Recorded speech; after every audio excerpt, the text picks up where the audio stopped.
Brand வந்து ஆனா இவங்க வந்து மாத்துறாங்க. இது வந்து பொய் இவர் சொல்றது. எல்லாமே மாத்துறாரு இவரு.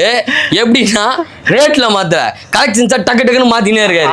அதனால கலெக்ஷன்ஸ் மாத்தாம சீக்கிரமா வந்து அந்த கலெக்ஷன் மாறதுக்குள்ள வந்து பை பண்ணிக்குவாங்க. ஆனா ஒண்ணு மட்டும் பண்ணுங்க, இங்க வந்தா டைம் கொடுங்க. ஓகே, அதான் விஷயம், மெயினான விஷயம் டைம் கொடுங்க.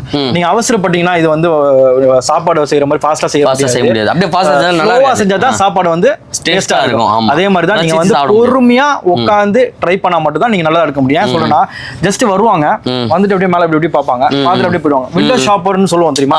அவங்கள விட மோசம் நான் சொல்லுவேன். ஏன் தெரியுமா? இங்க மட்டும் கலெக்ஷன்ஸ் பாத்துட்டு இங்க கீழே பாத்தீங்க, இப்ப இங்க இருக்கா கீழே பாருங்க, சூப்பரான கலெக்ஷன்ஸ் எடுத்துக்காட்டவா? இந்த பாருங்க, இந்த பாருங்க, எக்கச்சக்க ஃபேப்ரிக். இதுல இங்க கீழே ஒண்ணு இருக்கு பாத்தீங்களா? இங்க எத்தனையோ இருக்கு. இந்த ஷர்ட் எப்படி இருக்கு பாருங்க, சம்மனானா இந்த மாதிரி ஷர்ட் மிஸ் பண்ணுவீங்க. ஓகே, இங்க பாருங்க, இந்த மாதிரி ஷர்ட் எல்லாத்தையும் நீங்க வந்து மிஸ் பண்ணுவீங்க. ஸ்பெண்ட் பண்ணுங்க, வந்து செம்மயா ஸ்பெண்ட் பண்ணுங்க. அதான் விஷயம். கீழே இருக்க கலெக்ஷன்ஸும் இருக்கு, இங்க இருக்கு கலெக்ஷன்ஸ். இங்கலாம் பாருங்க, இந்த பாருங்க இந்தியன் டெரைன் பாருங்க. ஓகே, புரியுதா விஷயம்?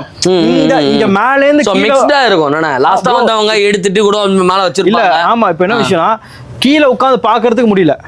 புரியுதா விஷயம்? நீங்க பொறுமையா பார்த்தாதான் எல்லாம் எடுக்க முடியும். ஓகே, ஆமா. சோ அந்த கலெக்ஷன்ஸ் வந்து ஃபுல்லா இங்க பாருங்க, ஃபுல்லா இங்க லோட் பண்ணிருக்கு ப்ரோ. சமனா